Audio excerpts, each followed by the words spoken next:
Dans les généralités, on a aussi des options qu'on peut importer de C4D.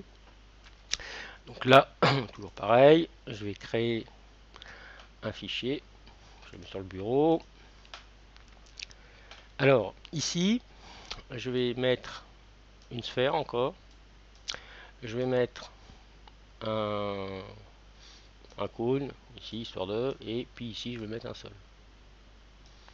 Voilà. Donc première des choses, ici si je veux mettre une matière, là dans la médiathèque, donc comment atteindre la médiathèque, c'est ici, dans ce petit onglet. On a des pré-réglages ici. Dans pré-réglages, on a dans la version light du matériel, et du matériel ici on a quelques matières par défaut. Donc ici je vais aller dans le bois par exemple, je vais mettre ça, je le prends et je le mets dans ma bibliothèque ici en bas, bibliothèque de texture. Pareil pour celui-ci, là je vais prendre celui-ci et celui-ci. Donc maintenant je retourne dans l'onglet objet qui est juste au-dessus pour retourner sur ma bibliothèque. Et là je vais mettre celui-là, je le glisse dessus ici. Ou deuxième solution, je le prends et je le glisse ici. Vous voyez, ma souris et automatiquement il va se mettre là. Et sur le sol ici je vais mettre ça. Donc fichier enregistré. De l'autre côté, quand il va se remettre à jour, là il est en train de calculer. On voit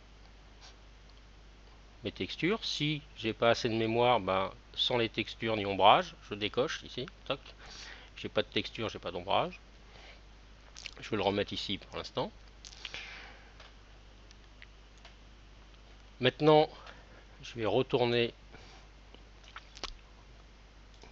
ici. Je peux très bien mettre une lumière. Alors pour mettre une lumière, c'est ici. Donc je vais prendre une lumière pour l'instant basique, hein, pas plus loin pour l'instant. Ici je fais ça.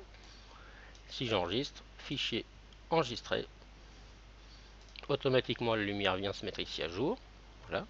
Alors attention, la lumière qui est ici, je ne peux pas la bouger, hein. Ça reste un fichier C4D.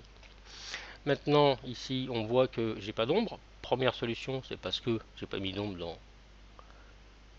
dans C4D. Donc ici, si je veux mettre une ombre sur ma lumière, toutes les options dans C4D sont en bas ici, et dans cette solution.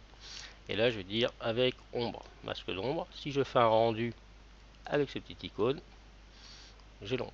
De l'autre côté, je ne vais pas forcément la voir. Fichier enregistré, ça va dépendre ici de ma qualité de vue. Donc par défaut ici, quand je suis en rendu logiciel, je ne le vois pas. Et si je me mets ici au moins en standard, esquisse, là je vais voir mon ombre. Voilà, vous voyez, ça change quand même. Toujours pareil, ici, je ne peux pas changer les ombres pour l'instant dans After Effects. Je peux les changer que si je vais dans C4D.